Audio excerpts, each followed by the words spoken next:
The blizzard crawled over the slopes of Foxton Ridge like an old beast groaning in its sleep.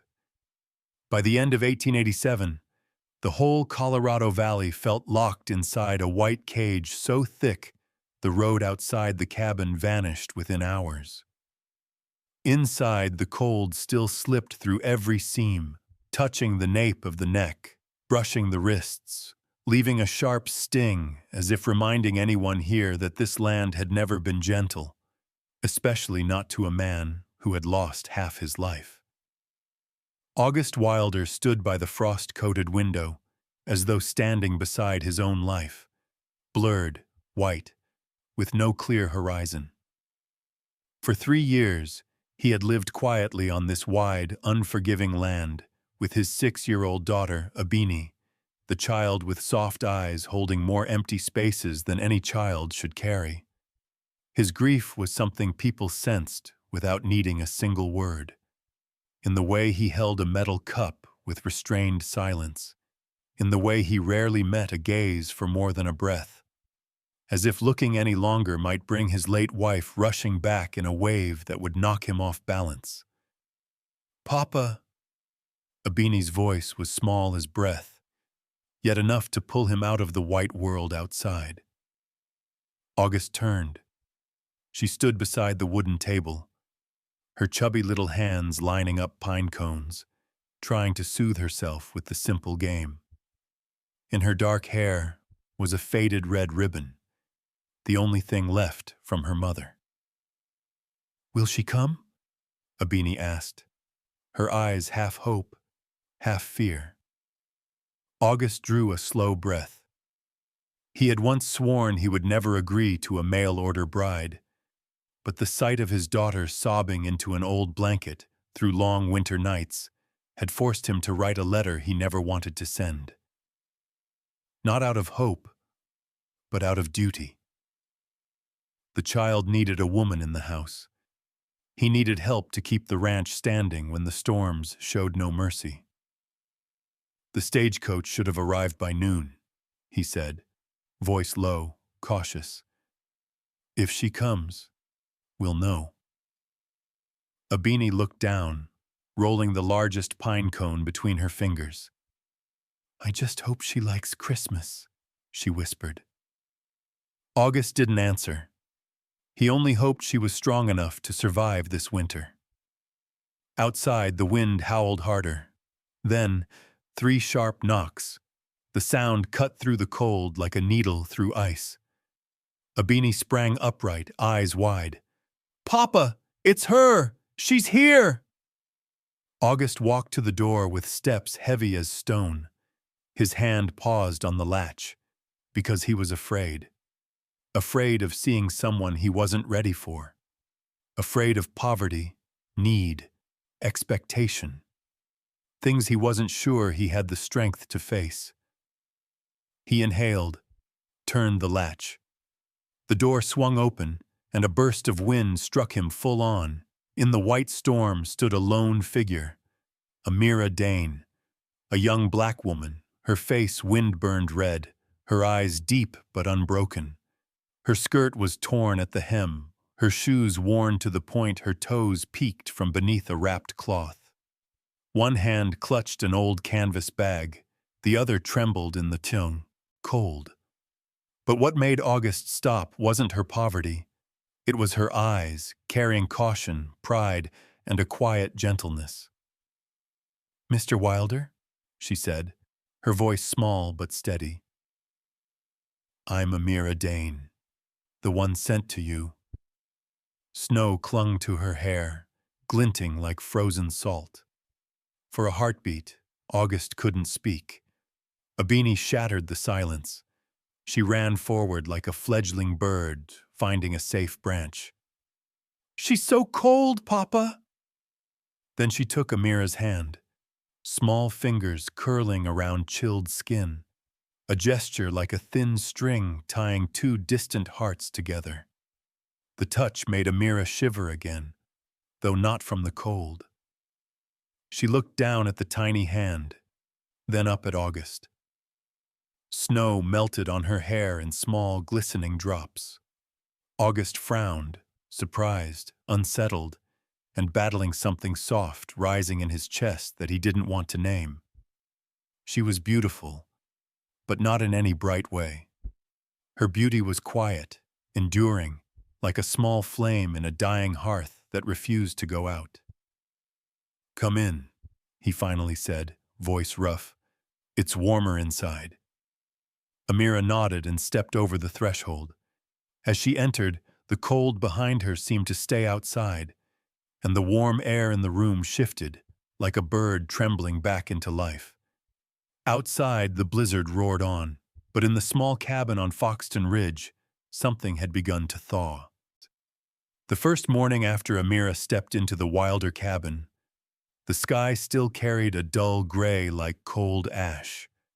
Mist clung to the fogged glass, and the lingering scent of pine from the night before made the small room feel quieter than usual. Amira woke to a strange feeling, not shouting, not hurried footsteps chasing her past, but the steady, soft crackle of wood burning in the stove. Abeni sat cross-legged near the fire, her small hands wrapped around a cup.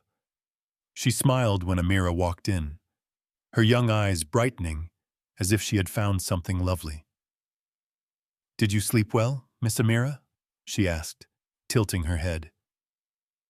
"Better than the nights I've known," Amira replied, her voice light as mist.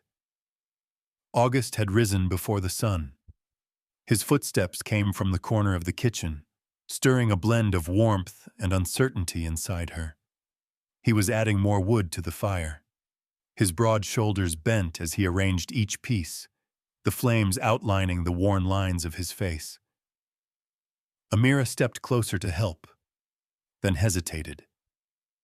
For a moment, her hand rested on the back of the chair beside him, not touching him, but close enough for the heat from the stove to thin the distance. August glanced at her. The look lasted only a breath, but enough for her to pull her hand back, as if caught revealing something she shouldn't. He straightened. "If you need anything, I'll show you." His voice remained low, guarded, careful, like a man standing before a door he no longer trusted to open. Amira bowed her head. "I only wanted to lend a hand." No one said more, but the air between them had changed, no longer cold, only awkward. Throughout that day, Amira slowly rediscovered what it felt like to belong somewhere, even if only a little. She mended the tears in the window curtains, each stitch steady as breath. She repaired Abeni's knitted sweater, pausing now and then to listen as the child talked about snow, about her mother, about a winter that had passed too quickly. "You sew beautifully," Abeni said, spreading her small hands to admire the sweater. Amira smiled. "I used to sew anything I could, just to keep myself together." Half the sentence caught in her throat. When she folded the thin blanket she had brought with her, a long tear along the corner showed, a ripped line as if someone had pulled the cloth hard. On the fabric, stitched in faded black thread, was a small line of words. "I survived the night I should have died." Not a plea for help, not a curse, just the mark of a spirit scraped raw too many times. August happened to pass by. He saw the words, then looked at hers. "The blanket is torn," he said quietly. "Yes," she answered. "From something?" A thin silence stretched between them. Amira didn't speak. August meant to ask more, but her eyes stopped him. The eyes of someone who had lost more than they could bear to name. He turned away before his heart could make a foolish opening. That night, thaw, storm returned. The cabin trembled with each gust slamming against the ridge. Abeni climbed into Amira's bed, clutching her small pillow like a secret she wanted kept safe. Papa said I can sleep here tonight, she whispered. Do you like that? Amira asked. I do, because you smell like cinnamon. Amira let out a soft laugh. I'm only passing through, little one. Abeni shook her head so hard her curls bounced. No, I think you belong here. The words made something tighten sharply in Amira's chest, a feeling she didn't yet know how to name. Abeni fell asleep within minutes, breathing steady, her tiny hand clinging to the hem of Amira's sleeve. Amira sat still, sensing the fragile weight of a child who trusted her without needing proof. Outside the door came slow footsteps. August stood in the doorway, his hand resting on the wooden frame. The warm yellow light of the bedroom fell across part of his face, the gentle part he always tried to hide. He watched them for a long moment, not as a debt or a burden or an arrangement, but as something he thought had been lost forever. When their eyes met, Amira offered a faint smile, a quiet one, enough to soften the winter night. August said nothing. He just stood there, still as the pine tree at the trail's edge. But something in his gaze had shifted, a small, subtle movement, like a spark rising from a log everyone thought had gone cold. And in that small room of two strangers, something began to open. Only a narrow crack, but enough for light to slip through. In the days that followed, the snow on Foxton Ridge began to melt in thin layers. Each morning, the weak sun peeked over the mountain peaks, casting a pale light across the cabin yard. So faint, it was hard to tell whether it belonged to dawn or a weary afternoon. But inside that small home, something had shifted. Not loudly, not clearly, just small signs that made the cold feel less sharp. One of those signs was laughter. Abeni loved being in the kitchen with Amira. She stood on a little wooden chair, legs swinging as she stirred cake batter with a spoon larger than half her arm. Amira stood beside her, guiding each movement, humming a tune from her homeland, a soft song like wind slipping through pine branches, low and gentle. Sing again, Abeni pleaded, her eyes bright as budding flowers. Amira laughed. But if I sing again, the batter will splash on your face. That's fine. Batter is pretty. Abeni's bright giggles, mixed with Amira's warm humming, made the kitchen glow in a way it never had before, even though winter still ruled outside. August stood behind the half-closed door, his hand resting lightly on the wooden edge. He didn't step in. He didn't want to break the moment. He only watched, only listened, only let the sound seep into places he thought had dried out long ago. He saw the way Amira bent down and wiped flour from Abeni's nose with the tip of her finger, saw the child look up and wrap her small arms around Amira's waist. And strangely, instead of pain, his chest felt warm, like breath against an open palm. At noon, Amira carried a water pail into the yard. The snow had melted into scattered patches, leaving slick mud beneath. She lifted the pail, her small frame leaning slightly to keep balance. A hidden layer of ice beneath the mud sent her foot sliding. Amira! August's voice cut through the air like a blade. In an instant, he was behind her. His hand closed around her waist, firm, pulling her back toward him. Their bodies collided, close enough for the scent of his wool shirt to mix with the warmth of her skin, close enough for their breaths to tangle in the cold air. Amira grabbed his arm by reflex. They stood like that for a long, breathless few seconds. So still, the wind seemed to pause around them. Her eyes were wide, dark and deep as a moonless night. His eyes held what he tried to hide, a flash of fear mixed with concern far too plain. "Are you hurt?" he asked, his voice rough. Amira shook her head. "I just slipped." August let go at once, as if burned. "You have to watch your step. The yard is slick." "Yes." She looked down, quietly touching the spot where his hand had held her, as if memorizing it. He turned away, hiding his unease. The moment passed quickly, but neither forgot it. That evening, Abeni curled up under a blanket, her head resting on Amira's shoulder. The room glowed with the soft light of a single oil lamp, its warm hue touching their faces like a flame lighting up a corner of memory winter couldn't extinguish. "Did my mama sing like you?" Abeni asked. Amira paused. "Yes, and far better than I do." "Do you think she'd be happy when I sing?" Amira stroked her hair. "I think your mother would be very proud." August stood in the hallway entrance, his hand gripping the doorframe. He wanted to walk in, wanted to say something to his daughter, wanted to thank Amira for the gentleness he himself didn't know how to give. But he stayed still, like a man lost between two worlds, the world of memories of his late wife, and the world where warmth had slowly seeped back in.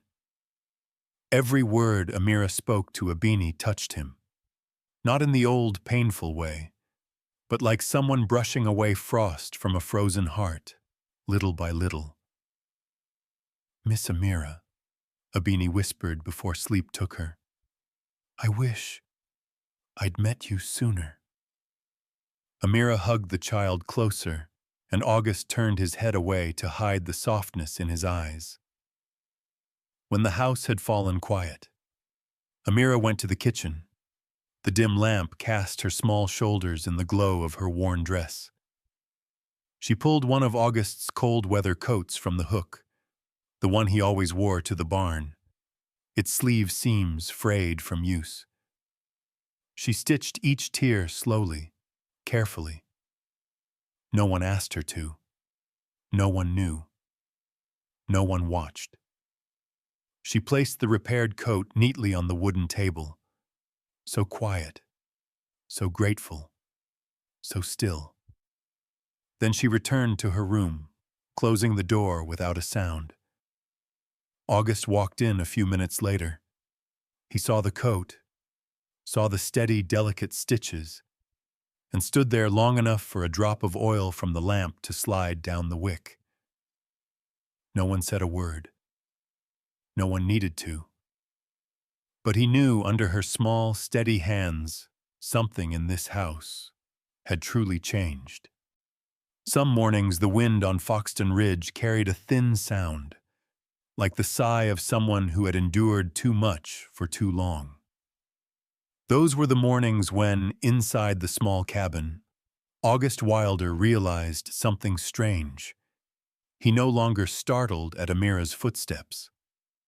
Her presence had become part of the space itself, like the smell of fresh bread, the soft tap of a needle through cloth, or the quiet humming that cleared the frost on the windowpane. Even so, his heart still stayed inside its shell like a wounded creature. He had softened, but not accepted. The day Amira went down to Foxton, the sky was dense and gray as ash. Buying flour was simple enough, but she wanted to do it herself, to prove she was not just someone delivered to a man through a strange advertisement. She wrapped her thin scarf, stepped onto the slick dirt road. Abeni waved from the porch. "Don't forget the honey." The little general store stood at the town's edge. The moment Amira stepped inside, she felt the stares, eyes not curious but judging. Mrs. Hargreaves, who lived near the Foxton church, raised an eyebrow. "Oh, so this is Mr. Wilder's new bride." Her voice held a thin layer of politeness, so thin Amira could almost hear it tearing. Amira paused, tightening her grip on the small basket. "I'm here to buy flour." "Flour?" Mrs. Hargreaves clicked her tongue. To prove you can work, I suppose. The woman's gaze swept down Amira's worn dress, as if appraising its worth. You look very poor. I wonder what Mr. Wilder was thinking. Another woman whispered to her friend, Black. Widow or runaway? Who knows? Amira remained standing straight, eyes unlowered. Her dignity was like a single thread holding a torn cloth, fragile but determined not to break. The shopkeeper gave her one more look and smirked. A woman like you, I suppose you won't find a better place than Mr. Wilder's home. Think of it as charity. The words cut deep, though Amira didn't blink. The store door swung open. August stepped inside. Cold wind followed him, rattling the little bell above the door. When he saw Amira, his expression changed, first surprise, then sharpening like steel. He looked at every face in the shop. They looked away at once. No one spoke. But Amira had seen a part of him, the part ready to defend, even without words. That night, after Abeni had fallen asleep, the cabin held only lamplight and the scrape of wind along the walls. Amira stood near the stove, arms around herself, the chill of the morning still lodged under her skin. August stepped in, intending to say something different, but chose the worst question. Amira, what was your situation before you came here? His tone was even, not unkind, but still edged with doubt. Amira looked up. In that moment, her eyes darkened like a sky about to break open. What do you think I'm hiding? That's not it. He stepped back when he saw her stare. People in town talk.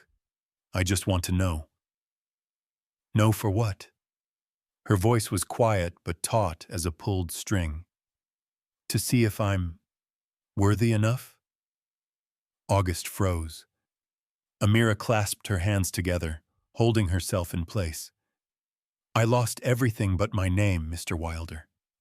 She spoke slowly, each word like a stone placed on cold ground. That name is the only thing I didn't let them take.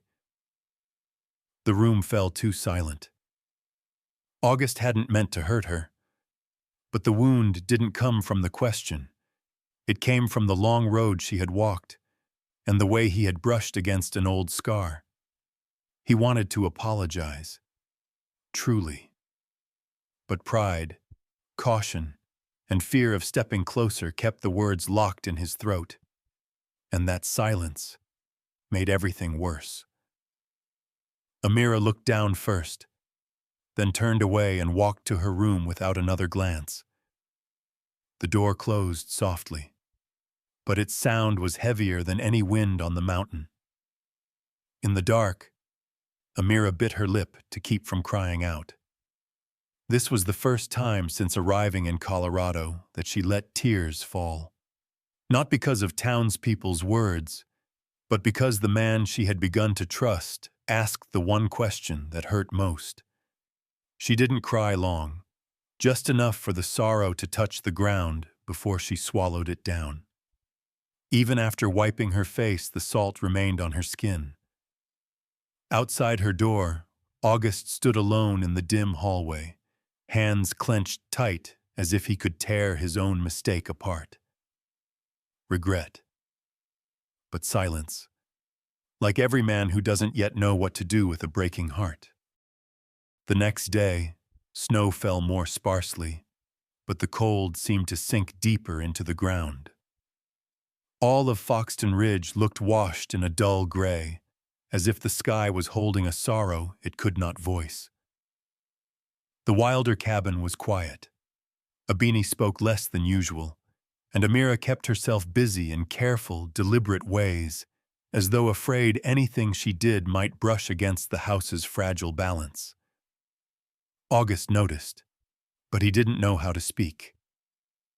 In the afternoon, Amira folded the dried blankets by the stove. Abeni stood beside her, fingers twisting together as though hiding a fear. After a long moment, the child lifted her eyes. "Miss Amira," her voice was barely above a whisper. "Are you going to leave?" Amira froze, her hands stopping at the last fold of the blanket.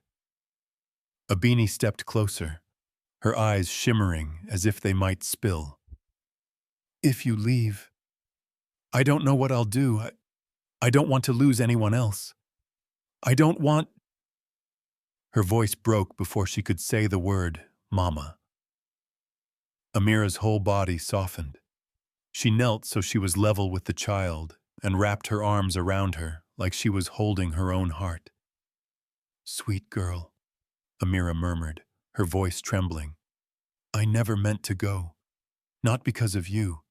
You're the warmest thing I have here. But Papa said something to you. I heard him talking loud last night."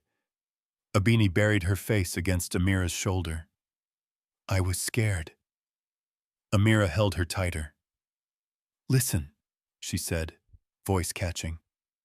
"Sometimes grown-ups say things they haven't thought through, but that doesn't mean they don't love you. Your father is a good man. He just carries a wound that hasn't healed." Abeni blinked. "So do you, right?" Amira pressed her lips together. "Yes, I do." The two stayed there in a long quiet. One only people who have lost something understand. What Amira didn't know was that a figure stood just beyond the hallway, unmoving. August had heard everything, every word, every small sob, every shaky breath from his daughter, and every gentle line Amira spoke, lines that, for so long, he had lacked the courage to say himself. A thin crack opened across his chest, painful yet warm. Pain because he knew he had hurt them both. Warm because, in that moment, he saw the truth of what Amira brought into this house. Light as breath, yet enough to pull someone back from an edge. Night fell, and the cabin glowed under its single yellow lamp. Abeni slept early, worn out from crying. Amira sat alone at the wooden table, her small shoulders drawn in the lamplight, like a soft curve bridging two seasons. On the table lay a knitted sock with a torn toe. Abeni had snagged it on a corner earlier. Amira used a thin strand of brown yarn, stitching each loop patiently. August stepped out of the kitchen shadows. "You don't have to do that," he said quietly. "I know." Amira didn't look up. But she loves this pair, August, stood there, unsure whether to sit or leave. The flame caught on each stitch, lighting Amira's hands, steady, capable, not the hands of someone who had ever been sheltered. "Amira," he began. She looked up. Their eyes met in a long second no clock could measure. "Last night," he said slowly, "I said things I shouldn't have." She didn't answer, only grew still. "I didn't realize it hurt you that much." "It didn't hurt," she said softly, honestly. "It just tired me. I've had to protect myself for too long." August wanted to tell her she didn't have to do that here, but the words stuck in his throat, tangled with fear of saying the wrong thing again. He sat at the table, closer than he usually allowed. When Amira handed him the needle so he could hold the end of the yarn, their fingertips brushed. A small touch. But in that small room, it carried more than he expected. A brief warmth, an unexpected connection, and something like an unspoken apology. Both drew their hands back almost at the same moment. In the lamplight, the space between them narrowed to a few breaths. Later, when Amira went to her room, August remained on the porch. The night wind whipped through his hair, cold enough to numb his lips, but not cold enough to extinguish the feeling rising inside him when he saw her holding his daughter. He exhaled, resting a hand on the porch post. For the first time in 3 years of loss, he felt something in him reaching out. Not from duty, not from loneliness, but because of her, the woman whose wounds mirrored his own, yet who still carried enough gentleness to mend every torn edge in this home. He realized, for the first time, he wanted someone to stay. That Christmas Eve came to Foxton Ridge with a thin layer of snow and moonlight drifting through mist. The Wilder cabin, long used to silence, felt as if it carried a new heartbeat.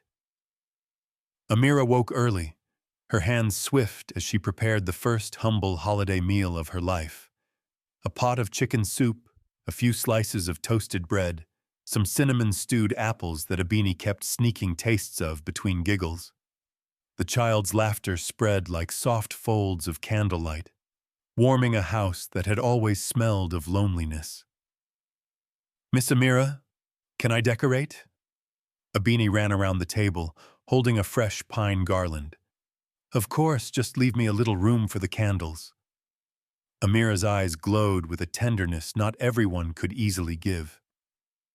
August stood near the door, arms crossed out of habit. He wasn't used to scenes like this. A home with laughter, the scent of cinnamon, the soft scrape of a wooden spoon in a pot, and the presence of a woman who filled the space not with noise, but with being. When dinner was ready, the three sat around the table.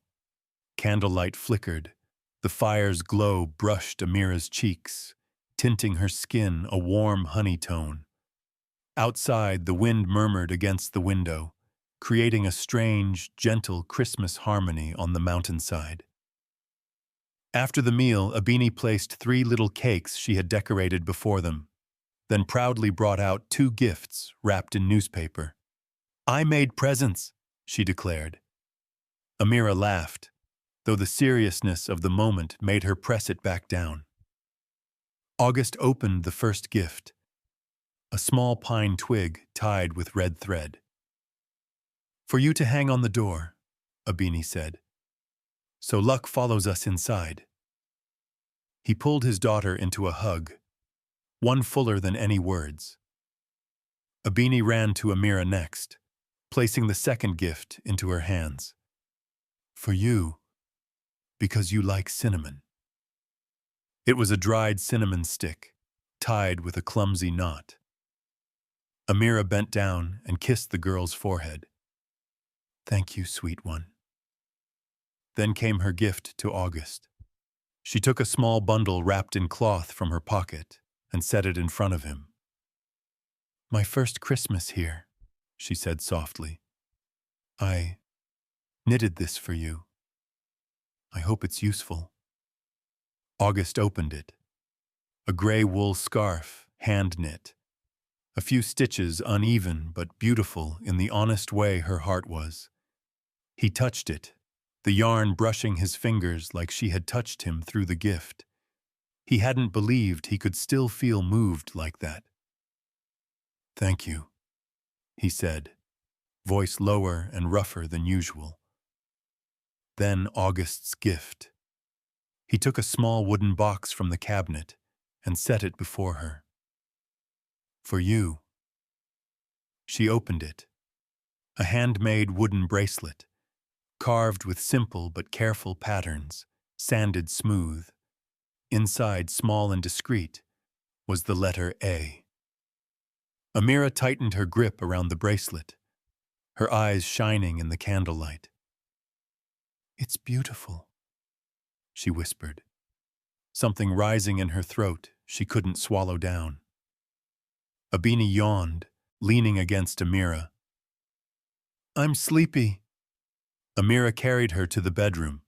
When she returned, the cabin held only 2 people and the soft crackle of the fire. August sat near the hearth. Amira sat beside him, separated by only a small space, small enough for their warmth to brush. She adjusted her scarf, her fingertips brushing the back of his hand. A small touch. But it sparked quietly between them.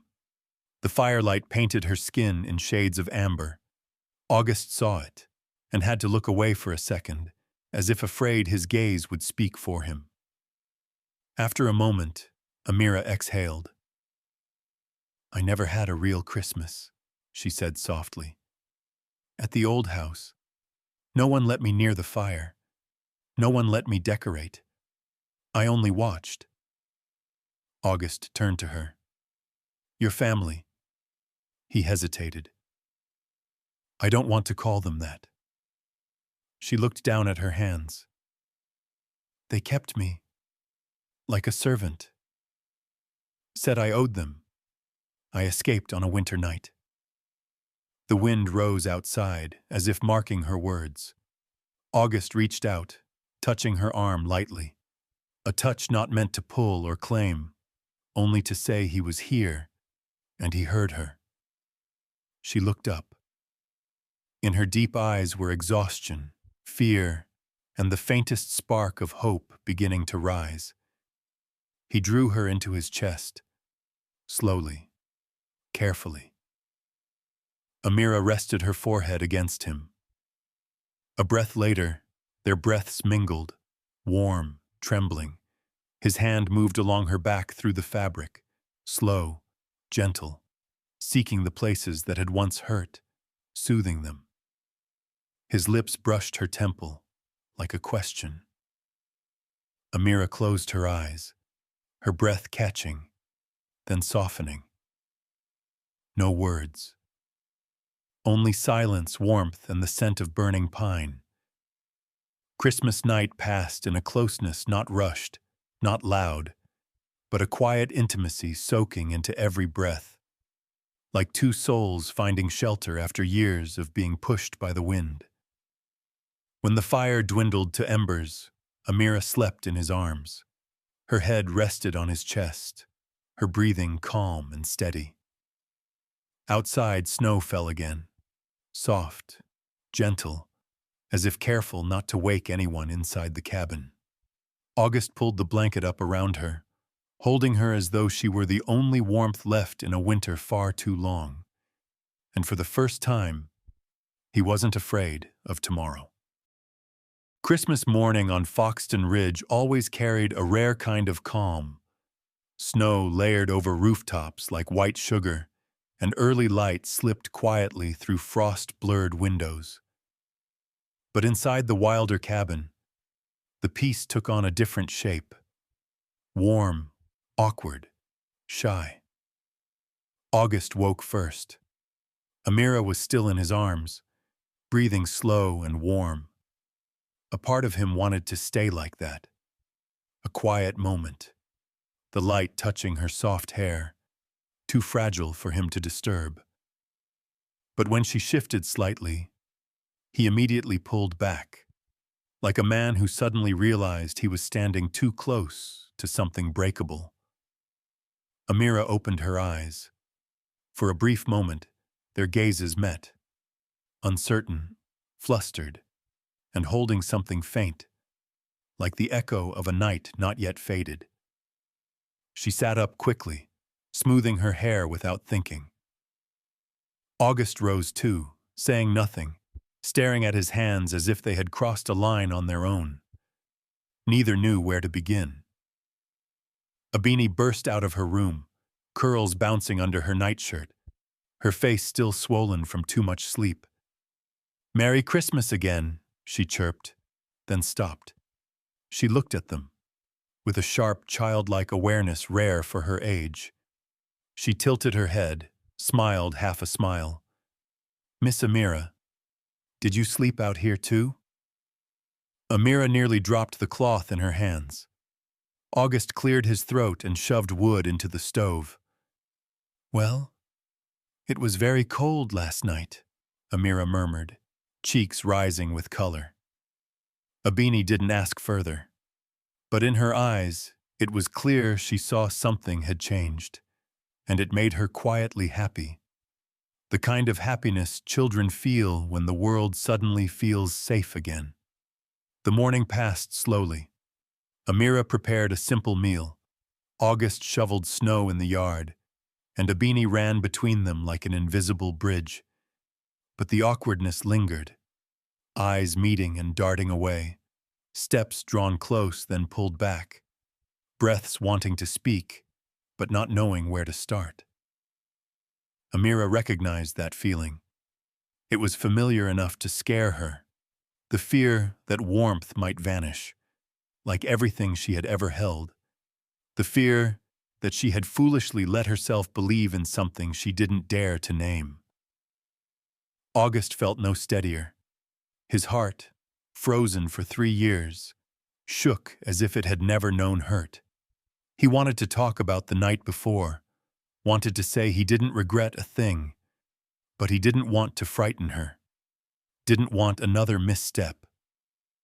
He was about to speak when... knock, knock, knock. A firm knock, cold as the mountain wind.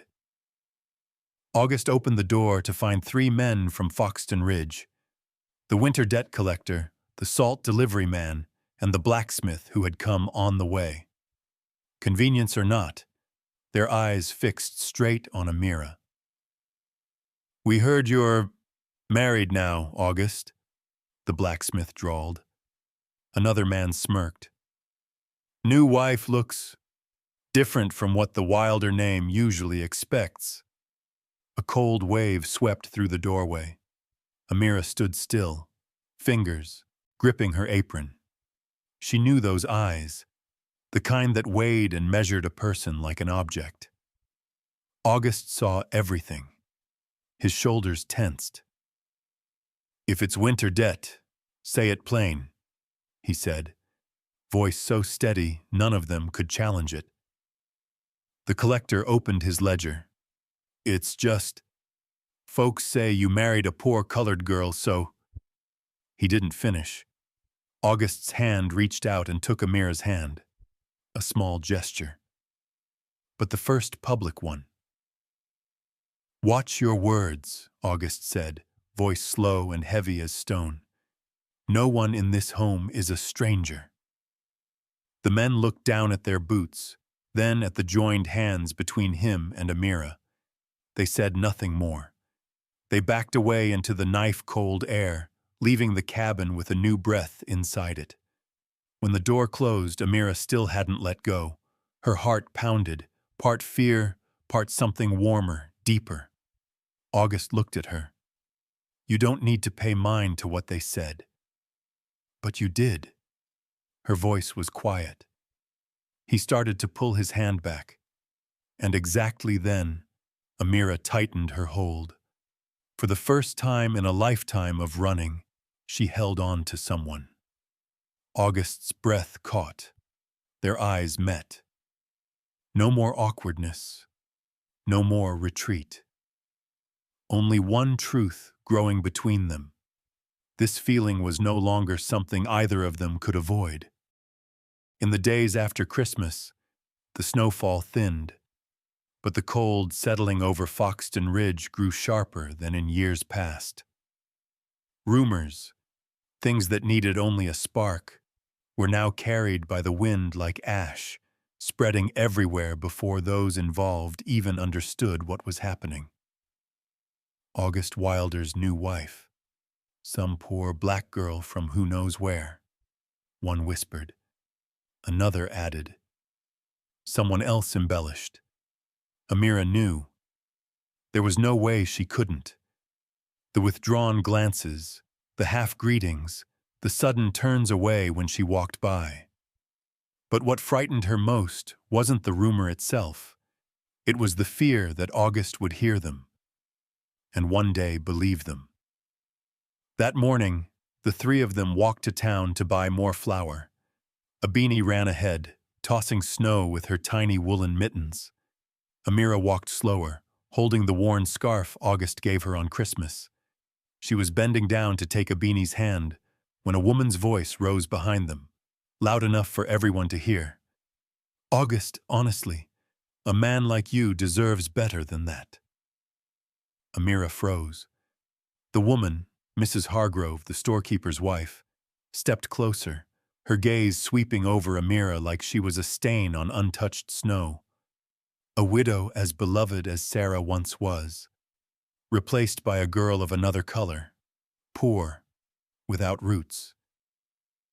"Do you really think that makes sense?" Amira heard every word, each one cut cold as the mountain wind. August placed the flour sack on the ground. That simple motion was enough to silence half the street. "Mrs. Hargrove," his voice was cold, not loud, "you are crossing a line." She raised her brows, emboldened by the crowd around her. "I'm only speaking truth. People are talking, and you think I care." August's stare was sharp enough to make her step back. Then he added, each word hammered in place, "Amira deserves better than this venom. And if anyone in this town thinks she isn't good enough, that's because their eyes are failing them, not because of her." The air cracked. Amira stood still, not because he defended her, but because of how he said it. No hesitation, no apology. A man who had run from his feelings for 3 years now stood in front of her like a wall of stone. Abeni looked up, her eyes glowing as if she'd just witnessed something important. Mrs. Hargrove flushed red, turned away with a bitter twist of her mouth, but dared not speak again. On the walk back to the cabin, no one spoke. Abeni ran ahead, pocketing small stones, while Amira walked slower than usual. "I heard everything," she said softly. "I know." August didn't look away from the snow-covered road. "You didn't have to do that. People will talk even more." August stopped. Amira stopped with him. "Let them talk," he said. "But they will not insult you in front of me again." Her heart softened, like ice thawing at the edge of spring. That night, snow fell heavier. A single oil lamp lit the cabin. Abeni slept early, hugging her worn stuffed doll. August and Amira sat on the porch, something they had quietly begun doing since she arrived. The Colorado night was pitch black, scented with pine and cold air. Amira leaned her head on his shoulder, so naturally that even she didn't know why she did it. August tensed for a heartbeat, then eased. His hand slid over hers, a gentle joining, not demanding, not hurried. Just two worn lives finding an anchor. "I'm afraid," Amira whispered. "Afraid you'll regret this someday. I've been abandoned before. I've lost everything. I don't want to survive that again." August turned, his face only inches from hers. "I'm afraid too," he admitted. "Afraid of loving someone again. Afraid of losing again." Wind swept across the porch, carrying fresh snowflakes. But in that moment, the warmth between them erased the world beyond. Amira closed her eyes. She placed her hand over his heart, right where an old wound still lived. "But today, when you stood up for me in front of everyone, I realized no one has ever valued me like that." August tightened his hold on her, his breath brushing her hair. He wanted to speak, but his heart spoke first. In the wind and scent of early snow, August understood the truth he had avoided for weeks. He loved her, quietly, deeply, without escape. The snowstorm began at dawn, quiet as a long breath drawn from the Foxton Ridge Mountains. By noon, the sky was swallowed by a dense white so thick that stepping a few meters beyond the cabin door felt like walking into nothingness. The Wilder cabin was nearly cut off. No roads, no sound from town. Only the wind circling the roof like something trying to wipe the world clean. Amira tended the fire, August reinforced the windows, and Abeni drew shapes on the fogged glass. It was a day that forced the three of them close together. August noticed Amira kept glancing outside.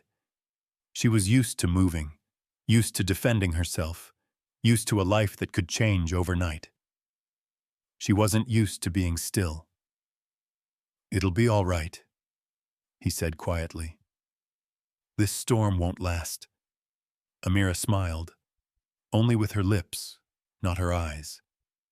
By afternoon, when the wind struck the walls hard enough to make them tremble, Amira cleaned the corner where she mended Abeni's clothes. A paper slipped from the small book she always carried. Drafts slipping through the cracks sent it skittering toward August's boots. He bent to pick it up and saw the elegant slanted handwriting. "To Miss Amira Dane, effective termination due to your refusal. Signed, Edwin Harland." August looked up. Amira stood a few steps away, her face shifting before she steadied it. "I'm sorry," she whispered. "I didn't mean for you to see that." He handed her the letter, but didn't pull his hand away immediately. "Can you tell me what this is?" Amira bit her lip. The storm outside was nothing compared to the one beginning behind her eyes. "I used to be a teacher," she said, voice low, "in Missouri. I loved that job, loved those children. But the school was funded by the Harland family, and Mr. Harland wanted me to do more than teach." August understood instantly. She didn't need to add anything. Amira breathed deeply, her chest rising under the thin fabric. "When I refused, they cut my pay, evicted me. He even tried to force marriage." She trembled. "I couldn't stay. I ran away the night they planned to lock me in to teach me proper behavior." Her hand tightened on the letter until the edges curled. "I thought leaving Missouri would make it disappear, but it didn't. I carry it with me, like a shadow, and I'm afraid." Her voice broke. "Afraid that someday, that past will make you look at me differently." August stepped forward, not fast, not slow. He placed a hand on her shoulder. Just one touch, but enough to make her whole body shake. "Amira," he said, quiet but firm. "What you ran from didn't follow you here. No one has the right to touch you. No one has the right to frighten you." The wind howled against the porch, almost underlining each word. "Here, you're safe," August added, "with me, and with my daughter." It was the first time he said it outright. Amira began to cry. Not loud, tears. But the silent kind of someone who has endured alone for far too long. Tears that fall without sound. Only a body folding toward the one person left to trust. August gathered her in his arms. She pressed her forehead to his chest, her hands clutching his shirt, as if afraid he'd disappear into the storm. "I'm sorry," she whispered through small gasps. "I didn't want to bring this into your home. This is your home too." His voice wrapped around her like a thick quilt against the white fury outside. A soft sound came behind them. Abeni had stepped into the hallway, her tiny bare feet sinking into the rug. Her face was unsure, but her steps were firm. "Miss Amira," she murmured, then wrapped her arms around her from behind. A child's embrace, without judgment, without fear, without hesitation. Amira couldn't help it. She reached back, pulling Abeni into the space between her and August. The three stood together, imperfect, not wealthy, not with spotless pasts, yet held together by something all three had lacked for too long: a sense of belonging. Wind slammed against the walls. Snow swirled outside the window. But inside the cabin, something shifted, like a frozen patch of earth cracking under the first warm sun. Amira lifted her head, eyes still wet. Abeni looked up at both adults with the smile children reserve only for the things that make them feel safe. No one spoke. But everything that needed to be said lived inside that moment. For the first time, they looked like a real home. Rumors, like the wind off Foxton Ridge, never knew when to stop. They slipped through door cracks, drifted across saloons, circled around crowded market stalls. But on that day, they were no longer whispers. They became a small crowd marching straight to the door of the Wilder cabin. The morning was the color of ash. Snow wasn't heavy, but the light was buried under gray clouds so thick it looked as if the world were waiting for the next storm. Abeni was stacking wooden blocks to build a doll's barn when a hard, impatient pounding hit the door. Knock, knock, knock. August stood up at once. Amira startled, the scarf she was folding slipping to the floor. Abeni ran to cling to Amira's leg, wide-eyed. "Papa, who is it?" August didn't answer. He knew too well. He opened the door. Wind surged inside, rattling the lamp on the table. On the porch stood 5 men and 2 women, lined up like a wall. At the front was Mrs. Hargrove, a woman who always knew how to make things worse. "We came to remind you," she said, her voice sharp as a shovel scraping frozen ground. August braced a hand against the doorframe, blocking their way. "Remind me of what?" His tone was low and even, but there was a line beneath it no one could cross. Mr. Lyle, the brickmaker, stepped forward. "August, we heard you've taken in someone like that." He cast a glance at Amira behind him, a look so belittling that she shifted back half a step. Amira stayed silent, but her fingers caught the hem of August's coat, small, unconscious, full of fear. August felt it, and in that moment he knew he would not move back another inch. He stepped out onto the porch and closed the door behind him, as if to shield every bit of warmth inside from the poison gathering outside. "What do you mean by someone like that?" he asked. No one answered immediately. Mrs. Hargrove lifted her chin. "A girl with no background, no money, a different color. We simply want you to consider the town's honor, and your daughter's." That was when August lost the very last of his calm. "You think I need that reminder?" His voice was cold enough to make them swallow hard. Then he opened the door again and drew Amira to stand beside him. The group froze. Amira trembled, but August placed his hand over hers.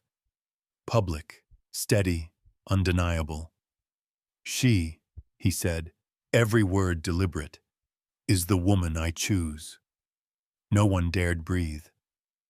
"And this home," he added, touching his chest near his heart, "has chosen her as well." His words fell like stones into a deep ravine, heavy, final, impossible to argue with. Mr. Lyle looked from Amira to August. Mrs. Hargrove's mouth tightened, but she stepped back half a pace. Another woman whispered to her neighbor. He said, "Choose? Truly choose?" August didn't look away. "She brings my daughter something no one in this town ever has: peace. and I need no one's approval to keep the woman who brings peace into my home. Silence settled. The storm in their hearts thawed bit by bit, like snow softening under weak sunlight. Then the most unexpected thing happened. Mr. Thompson, the broad-shouldered blacksmith, quiet as stone, stepped forward. Without a word, he pulled off his glove and held out his large, calloused hand to Amira. "Welcome to Foxton Ridge," he said, voice rough but sincere. Amira's eyes widened. She hardly believed what she heard. August looked at her. A small look, gentle, enough for her to understand he wanted her to take it. She lifted her hand and touched the blacksmith's warm, heavy grip. That moment was the turning of a key. The crowd shifted, uncertain, then slowly dispersed. After the blacksmith stood with the truth, no one else had enough steel to stand against it. When they headed back toward town, the yard lay quiet under a pale layer of snow, yet the cabin behind August and Amira felt warmer than it ever had. Amira stayed where she was, her hand still holding the last of the warmth she'd received. August stood beside her, saying nothing. He didn't need to. In the stillness, as if the snow itself had stopped falling, only one truth beat in both their hearts. They had chosen each other. And at last, the town had begun to choose them too.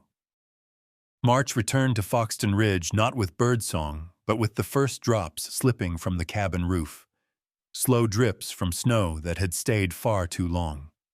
The snow thinned, revealing patches of brown earth soft as a freshly cut loaf, carrying the damp scent of beginnings. Abeni ran across the yard, her boots landing on small puddles, leaving behind wavering lines like a child's wandering sketch. Amira stood on the porch, wrapped in the ash-gray scarf August had given her on Christmas. The first spring wind wasn't warm yet, but it no longer bit. It carried the quiet sense of things changing underneath the silence. Inside the cabin, pencil strokes brushed lightly across paper. Amira was teaching Abeni to write bird, then snow, then home. Each word opened a small door inside the child's heart. Abeni read aloud and looked up at Amira with a bright, blooming gaze. "Miss Amira, does my writing look like yours?" Amira smiled and smoothed the girl's hair. "It does, and even prettier."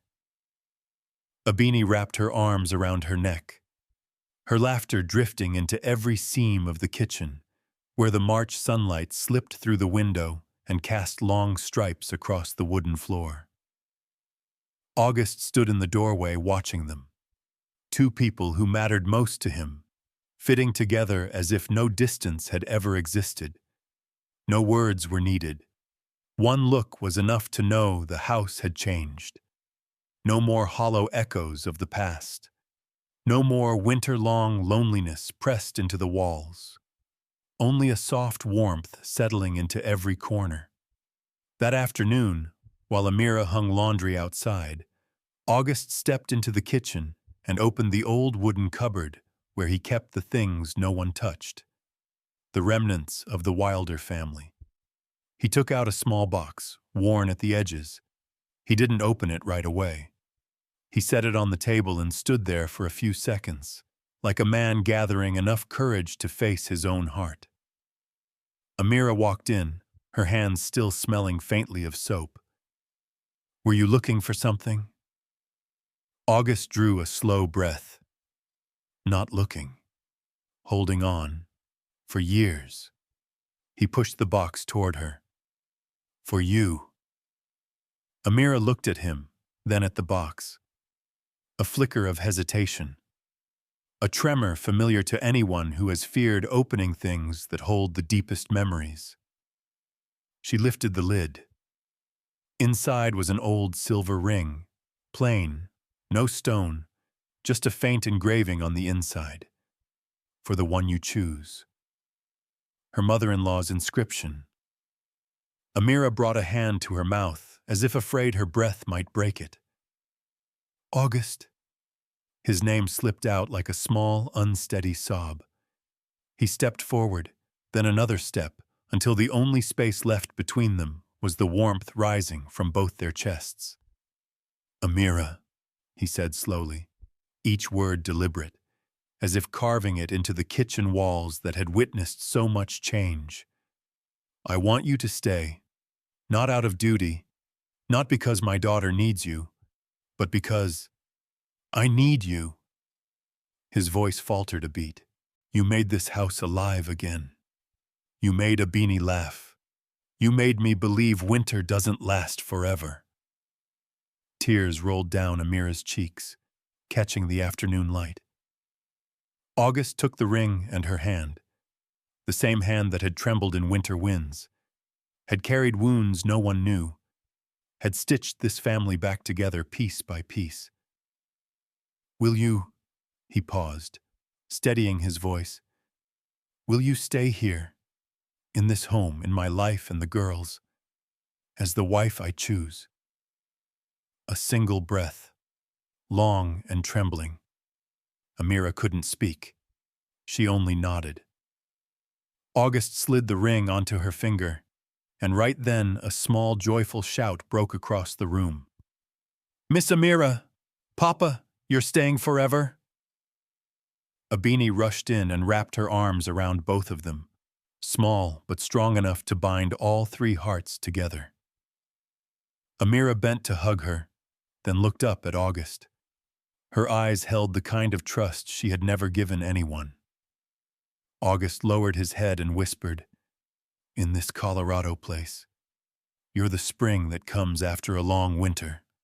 The March wind slipped through the doorframe, warmer now, lighter, like it was smiling at the three people standing in a kitchen, still carrying the faint scent of the Christmas cinnamon they'd shared months before. 10 weeks had passed since the snow melted on Foxton Ridge.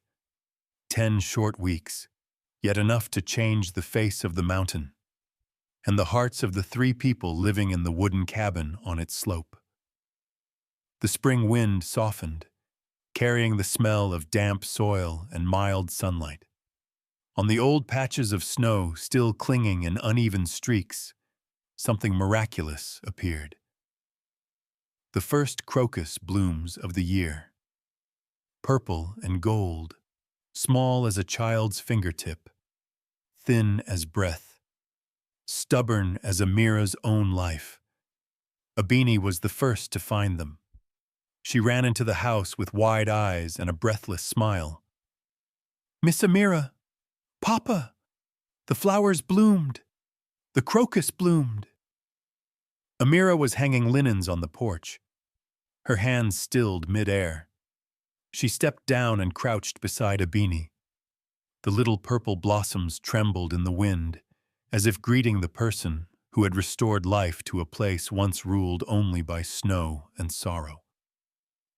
They're beautiful, Amira whispered, her eyes shining. See, sweetheart, they push up from the coldest ground. Abeni pressed her face into Amira's hand, hugging her tight. At that moment, August stepped out in his pale brown coat, his face softer than he realized, because it had been a long time since he had smiled this way. Since Christmas, he had relearned every expression winter had stolen. A smile that didn't strain, a gaze that didn't look away, a peaceful breath when standing beside the woman he loved. Inside the cabin, the smallest changes spoke louder than any words. Amira's coat hung beside his and Abeni's. Her teacup sat next to his wooden mug. Abeni's half-written alphabet lay on the table beside Amira's looping script. And most of all, their three voices now blended into one steady warmth. Amira was no longer a guest, not a temporary teacher, not the woman sent to help the Wilder family. She was Abeni's mother, in the most natural, quiet way, without any paper the world could stamp. Abeni clung to her in everything, reading lessons, baking, tucking in a ragged doll at night. And August? He had grown used to returning home and finding Amira there, her hands busy with something small, yet her presence filling the entire space. That afternoon, sunlight slanted across the pines, pouring honey-like gold through the window. August was reinforcing a fence plank when Amira walked over, her hands carrying the faint scent of the lavender she'd hung in the kitchen. "What are you looking at out here?" she asked. "The crocus," he answered low. "I can't remember a year they bloomed this early." Amira looked at the tiny purple buds, at the light glinting off the thawed snow, and at the man beside her, who once carried storms in his eyes and now stood gentler than spring wind. "Maybe the ground needed them sooner this year," she said. August glanced at her. His eyes were no longer guarded.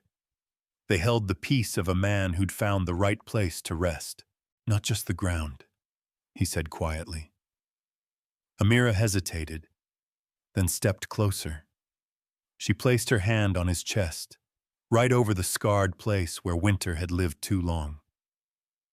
"In here," she murmured. "It isn't cold anymore." August took her hand, closing around it, a wordless confession. Abeni ran out from the cabin, holding up a freshly picked crocus. "Miss Amira, Papa, can we bring it inside?" August smiled, truly smiled, warm and deep as March sunlight. "Of course, it's the first flower of the season." The three of them walked up the porch together, Abeni leading, while Amira and August walked side by side, their shoulders brushing, just lightly, but enough to say everything. At the doorway, Amira turned. August leaned down and kissed her forehead. Their first kiss since choosing each other not just in feeling, but in the simple rhythm of daily living. Sunlight spilled through the window behind them, covering the cabin in gold. In that moment, it felt as if winter had finally stepped back. And something stayed in the wind, soft as a quiet truth. The coldest winters melt when someone brave enough knocks on a heart's door. If this story softened your heart, or stirred an old memory long buried under time, please leave a comment below. Perhaps it will reach someone who needs a bit of warmth. If you love these gentle tales of the Wild West, please like, subscribe, and share, so more people can find a little spring in their own hearts. Thank you for staying with this story. Wishing you peace and warmth.